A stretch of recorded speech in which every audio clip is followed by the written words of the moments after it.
It's still a bit of a challenge for me to call you by your first name, and which has everything to do with the fact that you were my high school band director.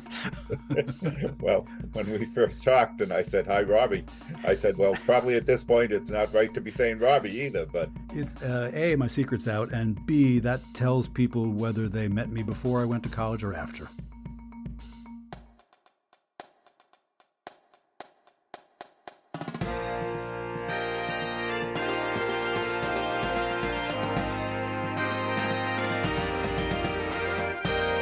Hello, and welcome to episode 40 of the BandWagon podcast for the week of November 25th, 2024. On this edition of the program, news and notes from the band world, including Grand Nationals results, a celebration of a century and a half of band, another kicker in the news, another debate about the value of music in schools, and a conversation with a gentleman I've known for a while. I'm your host, Rob Hammerton.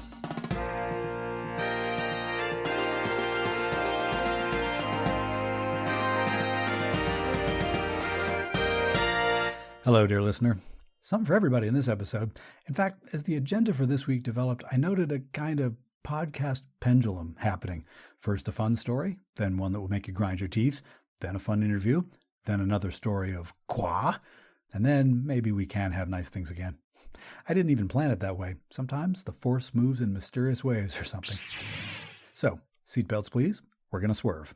Oil up your tuning slides, and away we go. Let's play the first strain.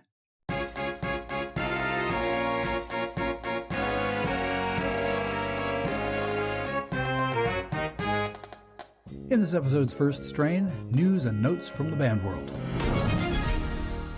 Dateline, Indianapolis, Indiana. For the second year in a row, the Marching Black and Gold from Avon High School in Indiana earned first place at the Bands of America Grand National Championships Marching Band Competition.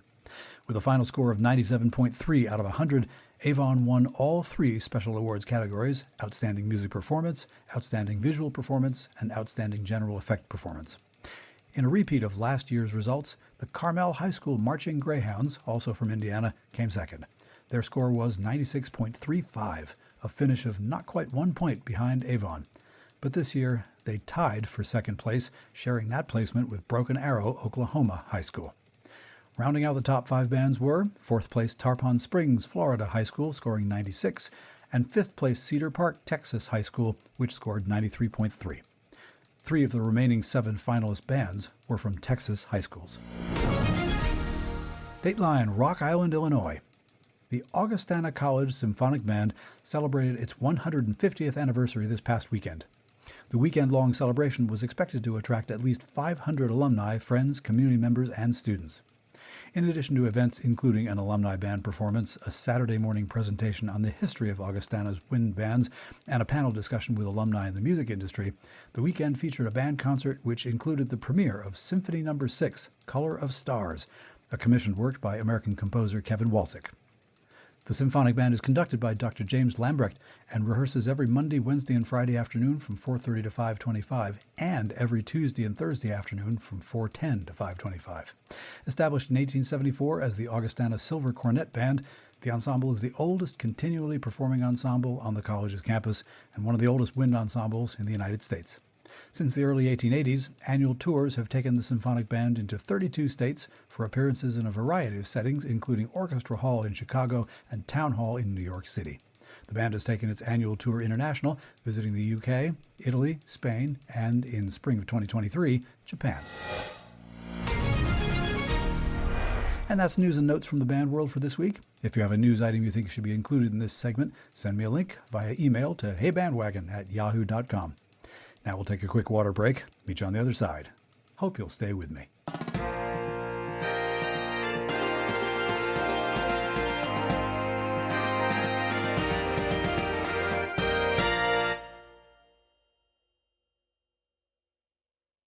Okay, let's pick it up at the second strain.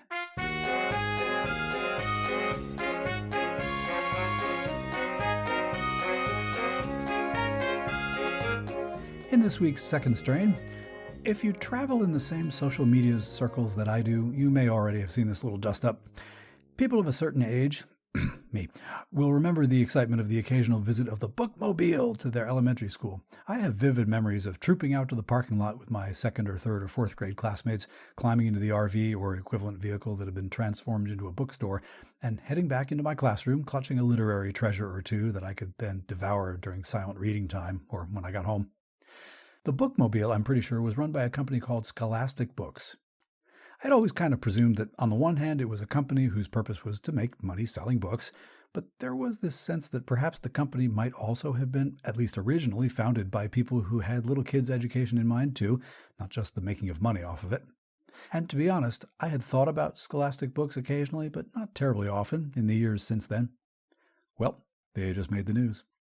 In a recent edition of their mini magazine called Scholastic News, which is distributed to lots of schools partly in the effort to advertise their wares, but also presumably to provide interesting and thoughtful reading material to students, their regular feature called Debate It was about the topic, Should Kids Learn Music in School? Here we go again.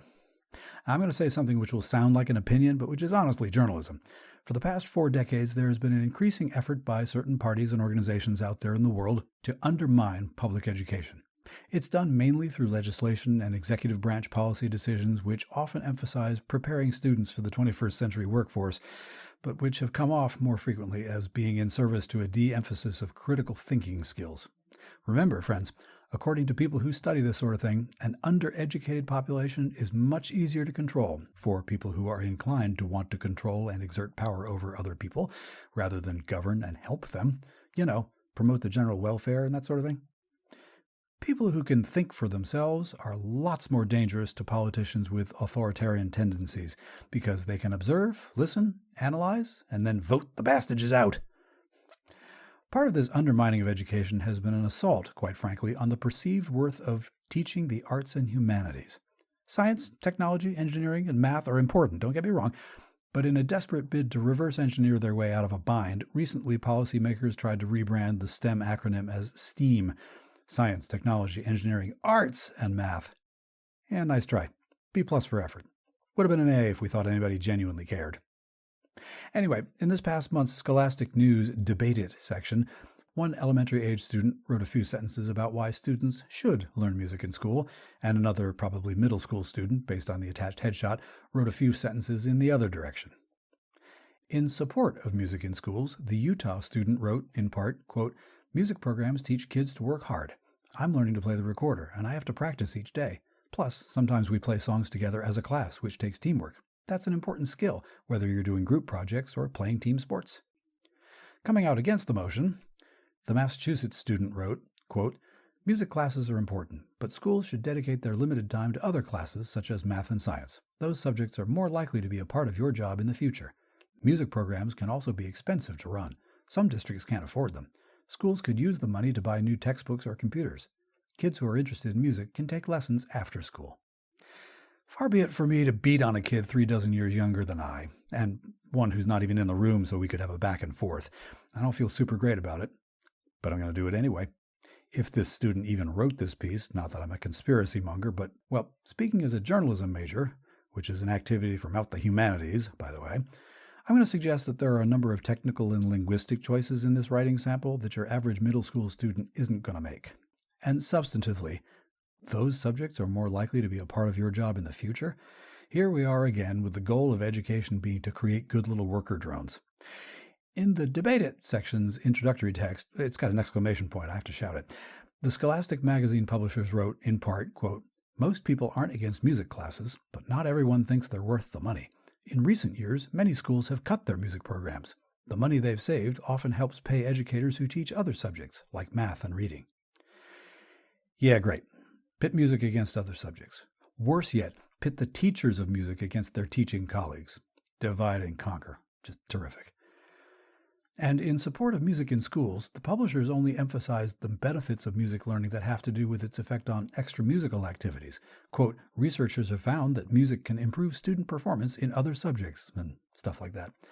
Not a word about learning about culture, not a peep about learning about the arts as a means of expression, certainly no mention of art for art's sake, or of students learning to write a decent protest song.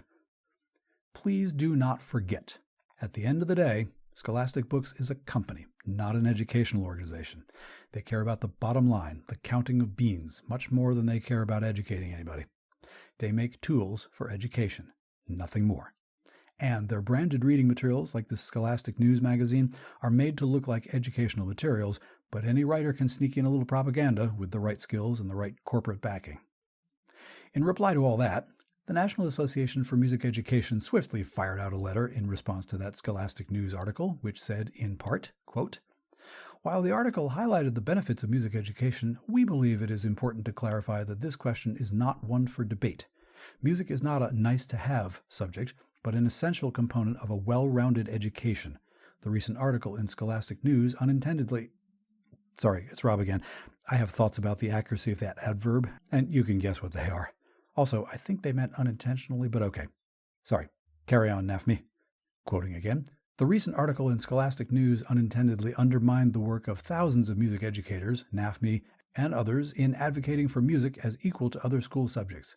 The message that might have been conveyed to countless students, teachers, administrators, and parents is that music is non-essential, expendable, and unequal to other disciplines in the curriculum, a position contrary to federal law and the most current education research.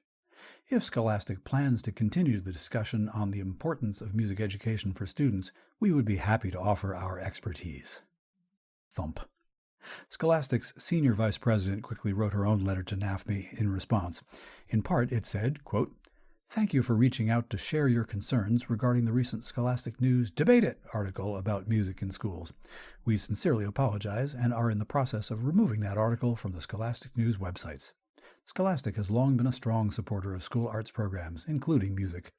The thoughtful feedback we have received on this article shows us that the use of our debate format diminished the momentum of advocacy for music education and was insensitive to the educators doing the vital work. Debate It is a longtime section of our magazines designed to present students with the opportunity to think critically on a relatable issue. We recognize that asking students to debate the importance of music education was not the right editorial choice. We are truly sorry and hope to regain your confidence in Scholastic News with our future issues." Okay, Scholastic, well backpedaled. But we see you, and we're watching. Having gotten that out of my system, after this grand pause, a little positivity thanks to this week's trio section. Stick around, you'll enjoy it.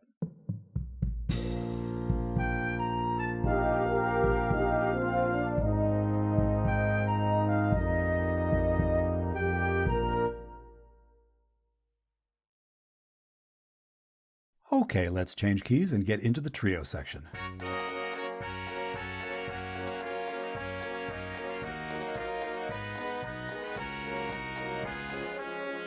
This week in the trio section, I'm pleased to be joined by a gentleman with whom I go back a ways. He is not the first person with band director experience that I've talked with in this trio section. He's not the first low brass player, but he absolutely is a first in a way that I'm certain we'll get to presently. Please help me welcome to the program, Dr. Paul Livingston. Paul.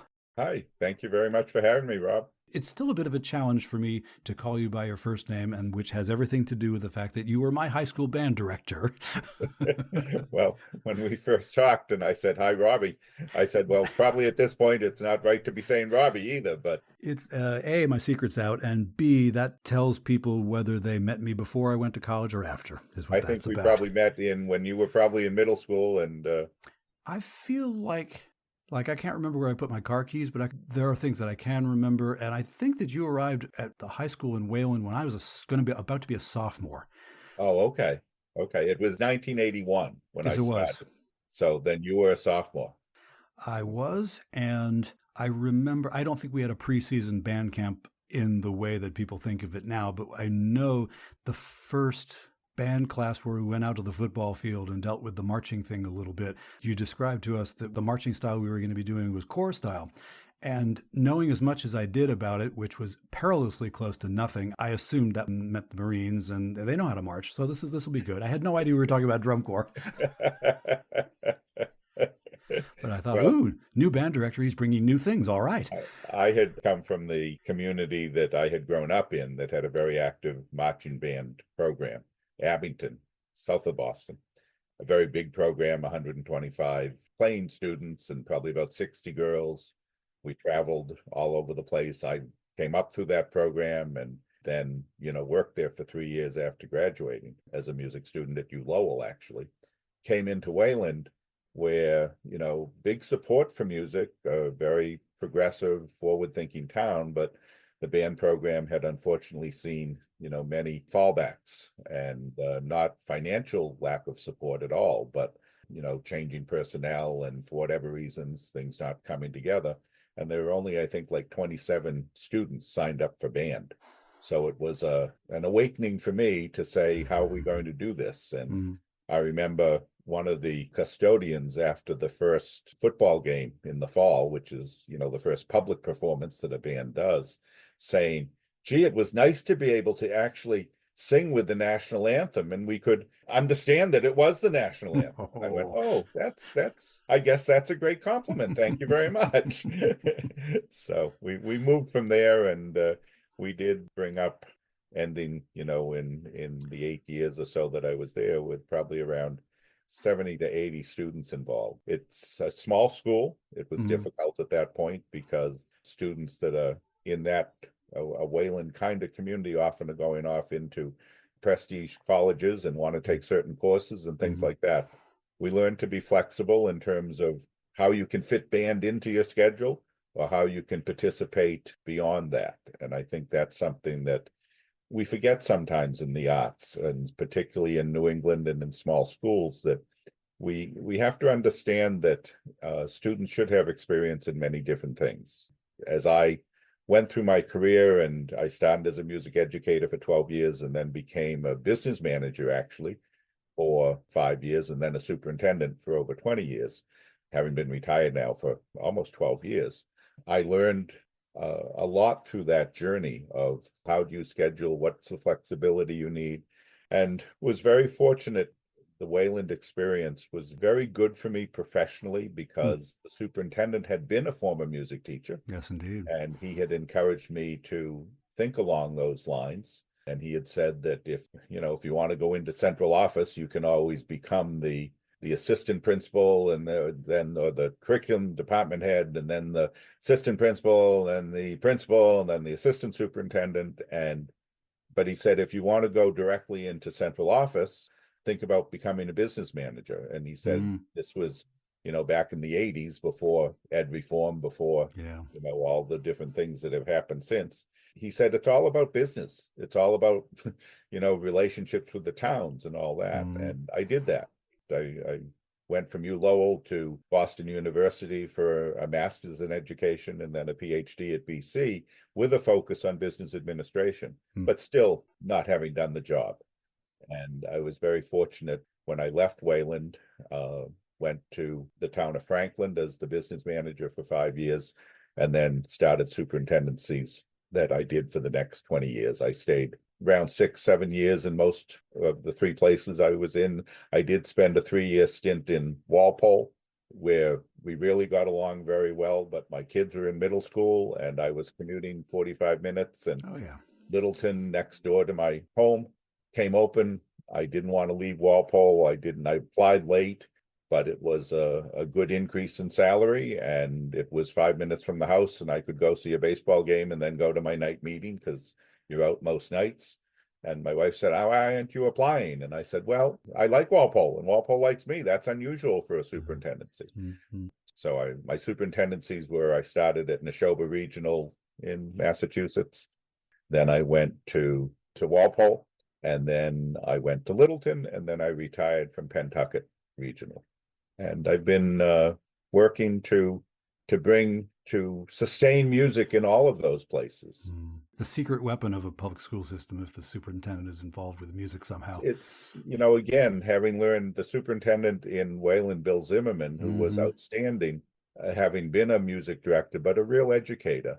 I remember him saying, well, the elementary band here marches on Memorial Day. And I said, well, that's quite unusual. How does that happen? He said, well, when I first came here, the community was discussing why nobody comes out to the Memorial Day parade, that idea of civics education and building community support and all. He said, I can probably help that in some ways. We put the elementary band out and you get some more parents and family and friends out there. it was my honor to have built the program in that, we had probably about 120 students in a small town in that elementary band by the second or third year that we were involved. And quite honestly, Bill Zimmerman, the superintendent, I was with the high school band because I was the high school band director and did the elementary program a little bit at middle school, but not a lot. And he actually ran the elementary band on Memorial Day with his trombone marching down. I think it was that model of having seen, when I was growing up, my band director, Paul Smith, who was a legend in the early years. There's even, Micah has a Paul Smith Award currently. I learned from him what the community outreach meant. I learned from Bill Zimmerman what the community outreach meant. It's such a valuable support for a school district to see the value of what kids bring and the interesting perspective of how students are taught. I've always been amazed over my years in education. And as we see, if you were to ask people here in Massachusetts or people on the other side of the West Coast, how do you build good education? They would probably say the same things. And they talk about the critical thinking and communication and collaboration, all the skills that we teach in the arts, specifically in music, certainly. And yet, when we go into a typical classroom, oftentimes, and it's changing, certainly now, I'm going back to when I was, in my early years, in the 80s and 90s and even early 2000s, but it is still happening today that classrooms are more like, I stand and deliver and the teacher passes on the information and students bring it back. And unfortunately, that's not the best way to learn. Participating. It's a hard habit to break, considering that how long the lecture format has been kind of the thing. And when I got into teaching, there were lots of professional development opportunities for, here are some different models to use. Let's do collaborative learning, all the buzzwords. Yeah, there are different tactics for doing the education game rather than just Mr. Chips in front of a hall full of people. It always marveled me when I saw athletic coaches who were teachers in our schools, and they'd have the baseball players out there, and they would be working with the pitchers alone and the catchers alone and the outfielders alone and all that. But then when they went into their calculus class or whatever class, everybody was lined up in their chairs sitting there, and they were all doing exactly the same thing. And I'd often go in as an evaluator or as an observer and say, when I see you in the field, you've differentiated the instruction. I don't see that happening in here. I think it was fascinating for them and fascinating for me to observe that, we hadn't broken down that barrier. And I think even sometimes today we haven't done that. The experience of music brings so many of those workforce kinds of skills together in a way that is what students need now going forward, because it is well known that that kind of arts teaching improves other academic study, improves student achievement in many disciplines. And it's because of the way in which we teach. Now, if you hadn't brought up Bill Zimmerman, I was going to. Partly because, yes, as you talk about him getting in front of the band, my first marching experience was not that long after my first trumpet playing experience in the 4th grade. And yes, the rehearsals happened in the gym. We marched around the gym. And then when the weather got okay, we were outside. And there was Bill Zimmerman with his trombone in front of, quite honestly, I don't know how many there were, but to my eye, there were more band people in one place than I'd ever seen in my whole life before. And here's this almost literally bigger than life figure, at least certainly from the perspective of a 9-year-old. And we knew when it was time for the drums to quit playing and when it was time to play the Marines hymn on the parade route of the Memorial Day parade, because that trombone slide was up in the air and waving around, and we knew that was to my eye, that was how you did band. And not a dang thing wrong with it. And I had a number of other band directors, yourself included, who went after things in maybe different styles and with different tactics. And it's been an education to kind of point to all the band directors that I've had that we're all pulling, and to become one at one point myself, and to kind of look around and think, okay, we're all pulling on the oars in the same direction, but we all pull in a slightly different way. It's just really interesting to have that experience. One of the things that was interesting with Bill was that they always had done the Marines hymn, which was what you should probably do on Memorial Day, whereas when I came in, I decided to do, just the typical pep band song of, thing. and let's go band. My motivation for that was it was a very beat orientated kind of piece to march to, but it also was a little bit fun because, many kids certainly weren't into that. They got to screech, let's go band at the end.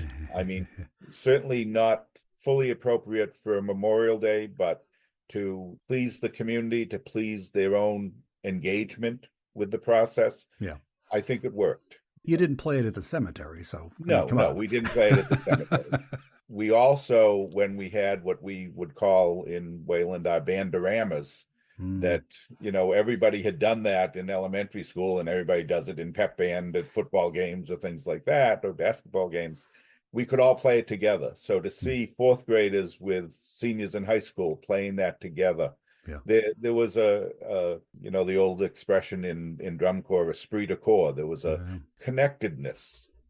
Now, when we reconnected something like maybe a little bit more than a year or so ago, after it had been a while, I discovered that you had moved into other areas of the education world other than band directing. In fact, you contacted me with a question that sounded very much like a bit of you was, like more than a bit of you was still had your head in the band game.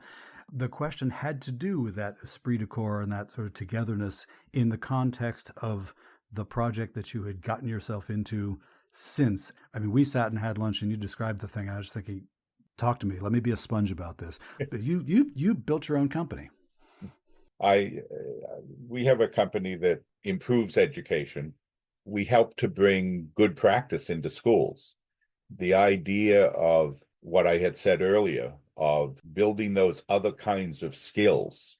I was contacting you looking, I knew with what I had seen on Facebook, your many engagements with UMass, having gone there and then still to this day.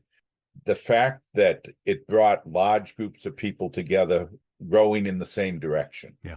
And I think that, whether it's the political climate today of the United States, or if it's an individual community, unfortunately, when you're running a school district or you're trying to create education and build support for budgets, everybody's been to school in that community, so they all think they know how to do school. There you go. And unfortunately, everybody wants to say they go to the best high school in the world. And everybody says that at the Thanksgiving table. Nobody wants to say they're not going to the best high school in the world. But there's a lot of concern about bringing money into public education. And I think what I am always looking to do is, how do you build that esprit de corps within a community? And how do you get them to understand how you have to build a spirit? It's much more about culture than it is about any particular discipline, and a culture of a strong marching band program at an elementary school, a high school, middle school, college. It's about building that reason to be there, that culture. And one of the things that when you see, a group of 100 to 200 students or young adults in drum corps marching towards that final progression towards the sideline to close their program, and things are spinning and drums are playing and people are singing or doing unique things, that's a culture. And that's a dedication and understanding that each person is one cog in the particular environment that adds to that overall performance. If communities could function in that way and countries could function in that way, we began something that became very, very simplistic in my mind, of just asking, how do you change a culture in a school district? But ask people, when you learn something, what were the attributes of that learning? Well, again, if I were to ask that in Boston or I were to ask that in Los Angeles, it would probably be the same kinds of things. I had multifaceted support. I collaborated with people. I had good communication. I assessed it in some way. I did some critical thinking about it. And when you ask that within a community, in different communities I worked, as a new superintendent, I'd come in, and you ask that of all students, grades 3 through 12. And you ask that of parents and of the town board members, the politicians that are related. And then you create an environment in which you build rubrics to assess those things, because that has become, in my opinion, far more important than the typical academic skills that we regurgitate back and forth. Most of those can now be looked up. You certainly need to read. You certainly need some arithmetic skills and some certainly other high-level thinking skills. But the real cohesiveness of that comes in between those relationships of skills. How does collaboration relate to creative thinking? How does creative exploration relate to communication and to critical thinking and risk-taking? You know, when you pick up an instrument for the first time, you're taking risks. When you do your first marching band program, you're taking risks.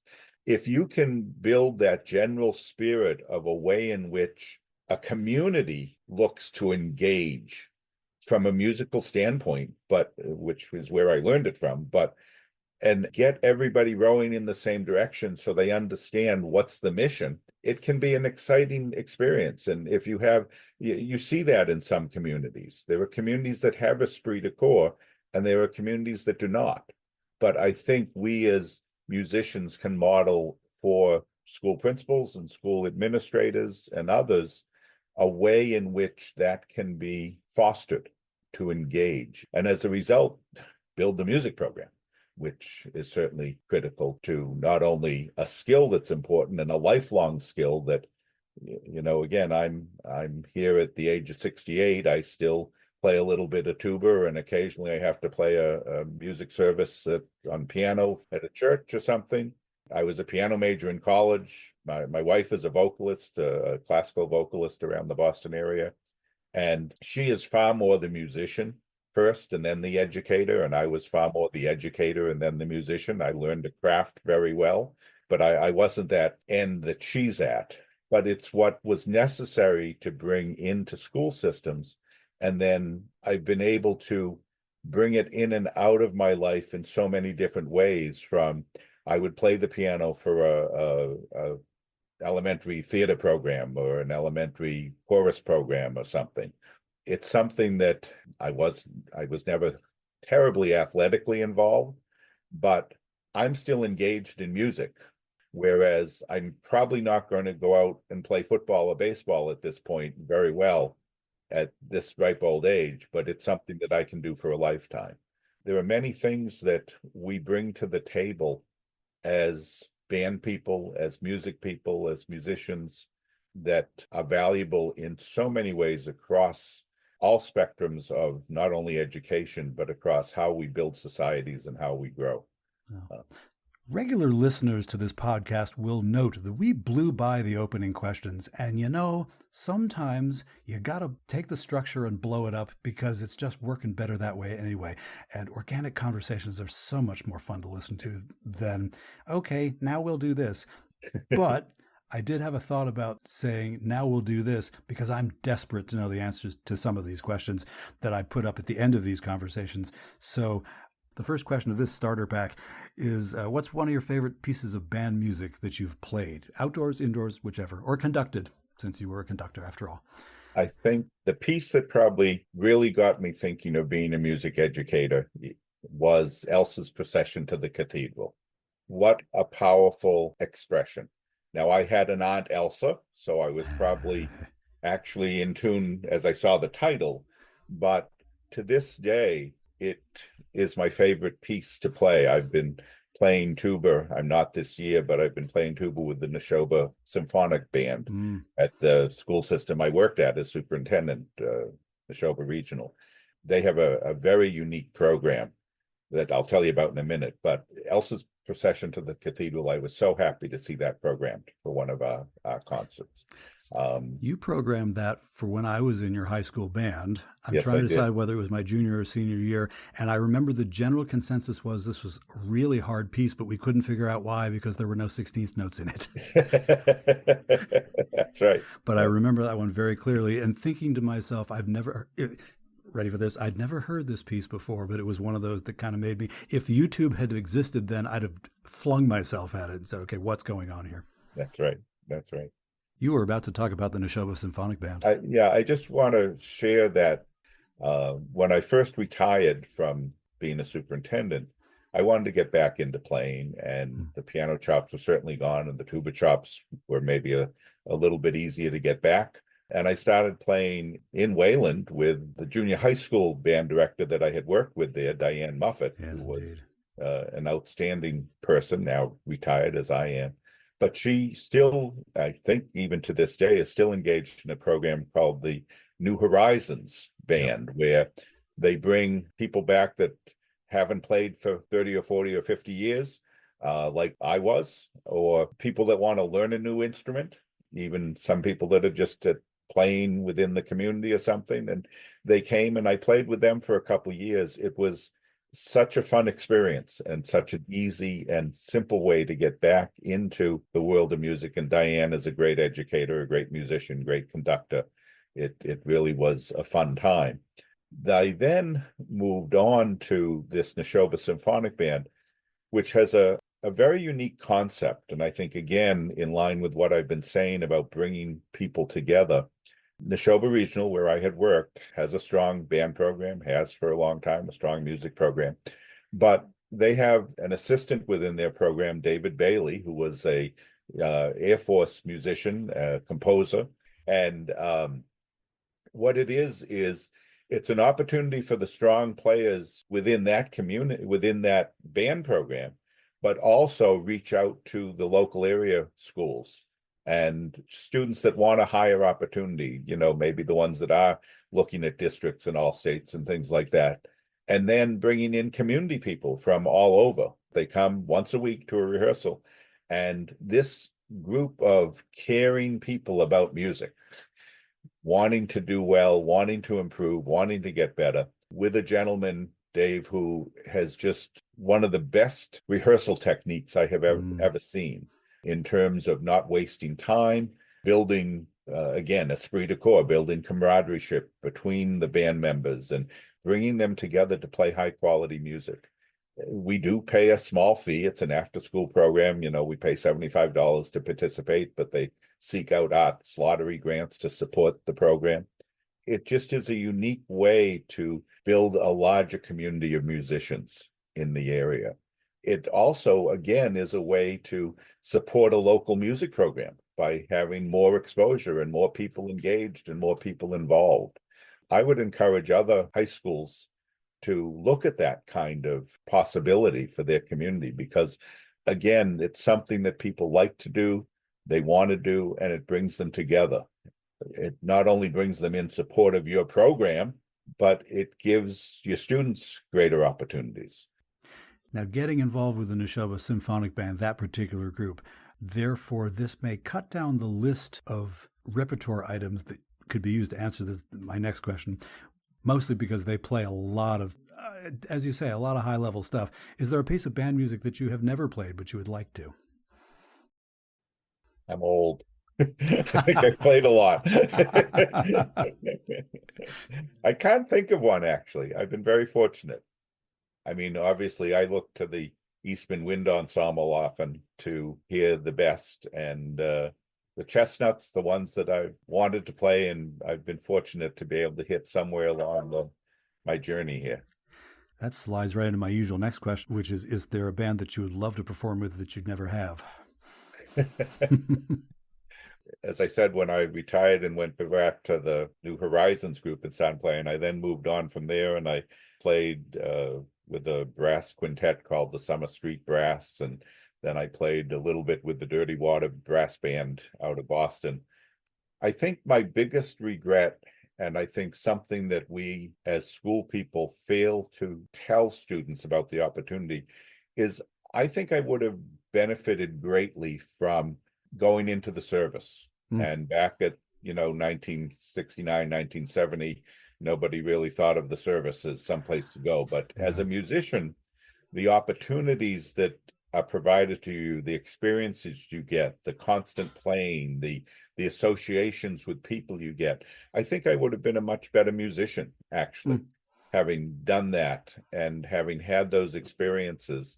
I think I would have been good enough probably to get in at that point and learn so much more, and then maybe had the formal education of a college degree or something after that. Because as I said, I think I learned a craft very well and could, certainly meet the needs for teaching, but that bringing it to the level of, superior musicianship and quality, I think could have been fostered if I had had that foundation early on. And nobody ever mentioned that to me. Nobody ever suggested it. Nobody ever gave any guidance for that. I guess if I would say, is there a band that I wished I had been part of? I think as I listened to the Marine, the Air Force, the Army groups now, that's something that would have been a good experience for me. Makes your palms itch a little bit. Yeah. Mm-hmm. On the other hand, if you had joined the service bands at that point, you wouldn't have been band director at my high school, and we might be having this conversation, but with you in a very different uniform, perhaps. The beauty of these conversations in the band world, and particularly involving people who have known each other for more than a couple of weeks, is that they could go on, and I would be all enthusiastic about doing a part 2 someday, because I am quite certain we haven't run out of stories. We haven't even started to recount, for people who don't care, the stories about Wayland High School and the band and all that. But I genuinely appreciate the opportunity to have this conversation. The last time we went on this long, it was over food, and I think next time it'll be my turn to pay. And it's also, quite honestly, it's a thrill to be able to connect with former teachers, and having gone into the ed business myself, now I have former students, and every so often, it's been fun to connect with them and have that experience on the other side of that. So thank you for doing this. Thank you, Rob. I appreciate it. I remember, connecting with you when you were the Holy Cross basketball band director, and my niece was in that group. Ah, yes. Cara Safia. Yes. And as soon as I figured that out, I thought the name should at least have encouraged me to ask. I mean, what's the harm? It's not a super uncommon name, but I mean, look. So Yeah. Musician, educator, administrator, advocate for Esprit de Corps, Paul Livingston. 40 years seems like a day. Thank you so much for contributing to this podcast project. Thank you so much. I appreciate it, Rob. Thank you very much. And please extend my hellos to your family. Your mom, that first year coming into 28 kids, she helped me redesign those band uniforms with her tremendous skills of sewing and design and ideas. And your sister, of course, was just a few years behind you, an awesome trumpet player, and now I understand an awesome third grade teacher. So. And they all listen, so now you have said hello to all of them. Rob, we'll stay in touch. I look forward to that. Thank you. And when I say 40 years feels like a day, class of 84 represent. In a moment, more BandWagon.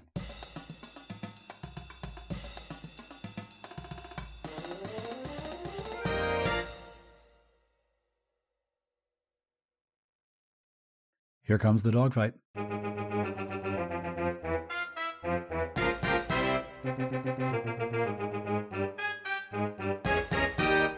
This week's dogfight continues this episode's swerve back and forth between happy, happy, joy, joy, joy, and righteous indignation, as yet another football kicker decides to practice in the middle of a band show.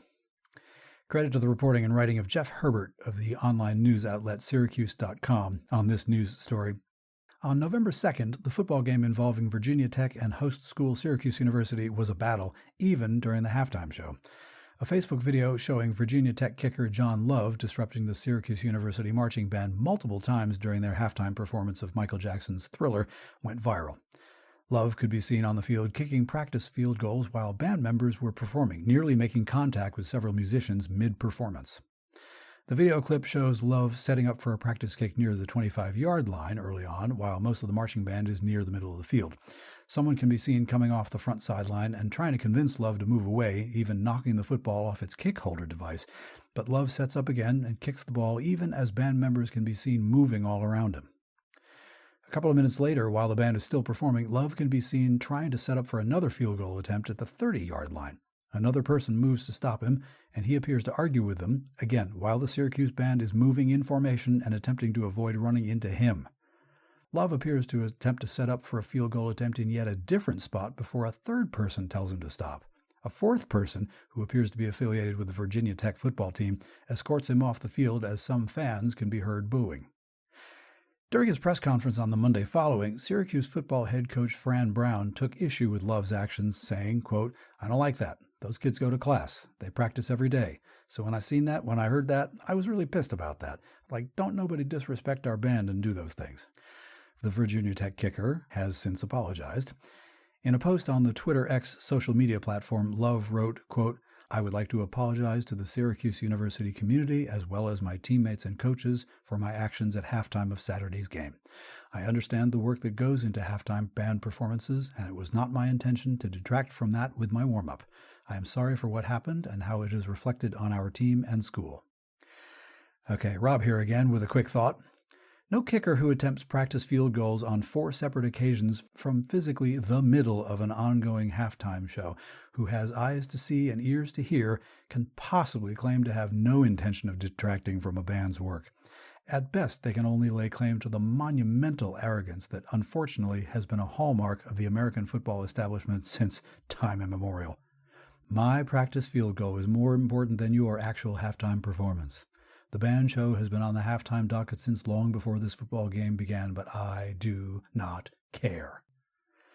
I honestly don't know what can be done to change this societal phenomenon, this hubris on the part of the athletic community, this disregard for the mere existence of, never mind in some cases the physical safety of, the bands.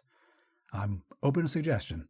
But again, as previously noted in this episode, kickers, we see you. Band people are watching. We have to, otherwise we'll get hurt.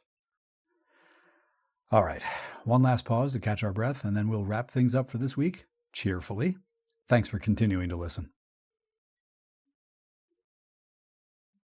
To wrap up this week, let's take the CODA.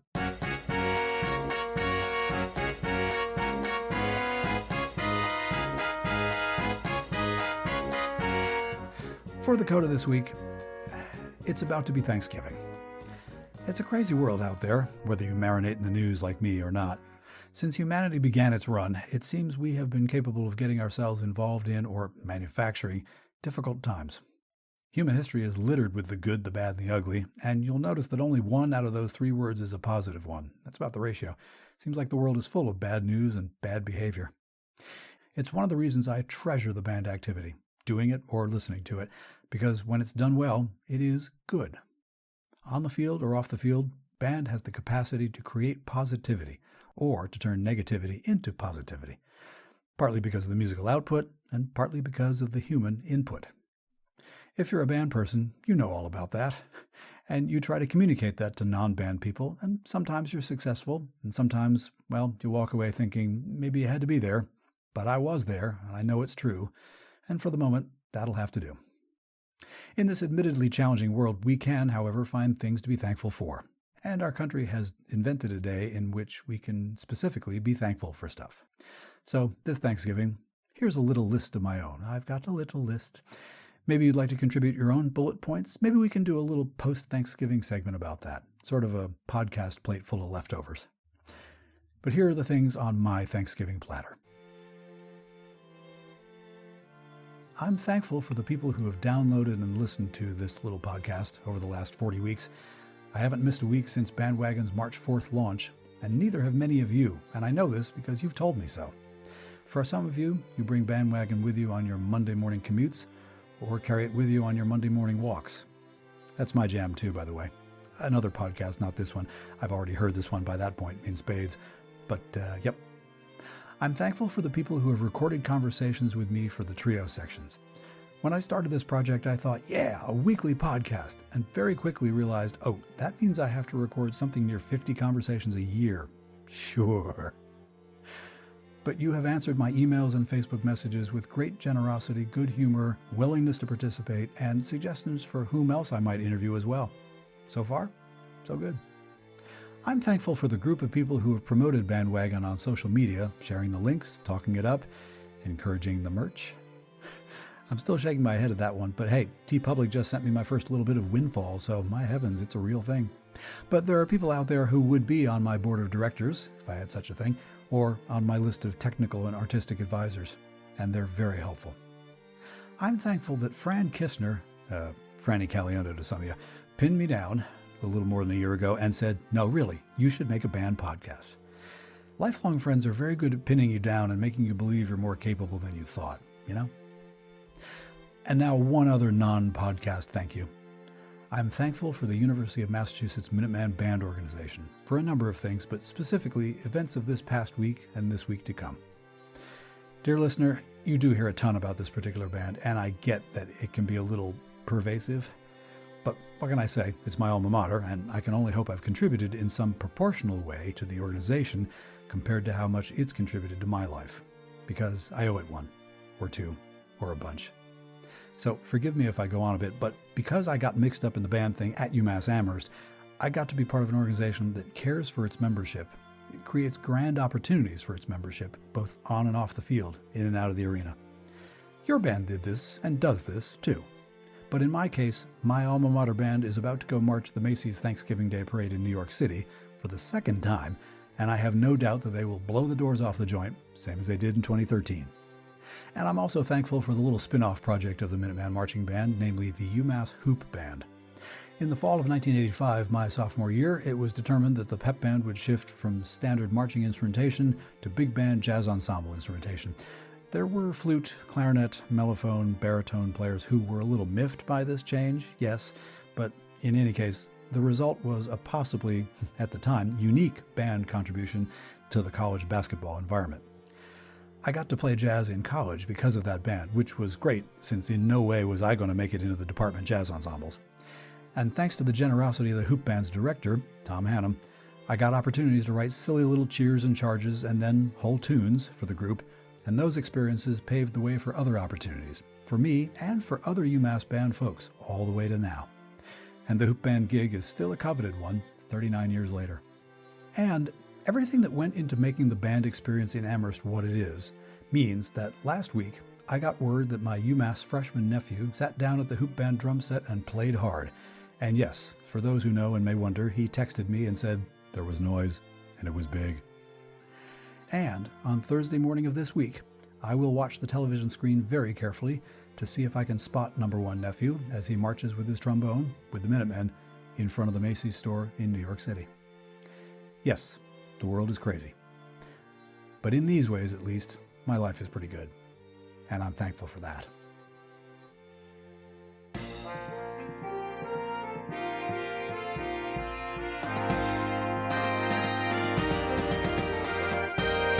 That's BandWagon for this week. Thanks as always for downloading and listening. BandWagon was written, researched, and produced by your humble host. Musical interludes were produced by Hammerton Media, from source material largely by John Philip Sousa. You can listen to more episodes at the pod's website, heyband.podbean.com. Please give me feedback. Let me know what you like or what you think might change. You can do that using the email address heybandwagon@yahoo.com. Or leave a 90-second voice message by going to speakpipe.com/heybandwagon. Be aware that I do reserve the right to include your message on the podcast unless you say otherwise. Those contact links and links to this week's news items, conversation topics, and my interview guest, Paul Livingston, can be found in our show notes, as can a link to BandWagon's merch store, thanks to the good folks at TeePublic. Please share the show on social media, and thank you for that. If you enjoy this podcast, please do share it in the direction of someone whom you think might not be a listener yet. Word of mouth really is the best recruiting tool. And to keep up with the pod every week, subscribe to BandWagon on the Podbean app, Apple Podcasts, or wherever fine podcasts are sold. For now, take care, stay in touch, stay in tune, and we'll do this all again next week. I'm Rob Hammerton. Happy Thanksgiving, and if it's your gig, whether you're a band director or a band marcher, good luck Thursday morning. Stock up on those hand warmers. I swear, what insane person thought up Thanksgiving Day football in New England anyway? Football people, that's who. Sounds a foul filth in your filth and foul.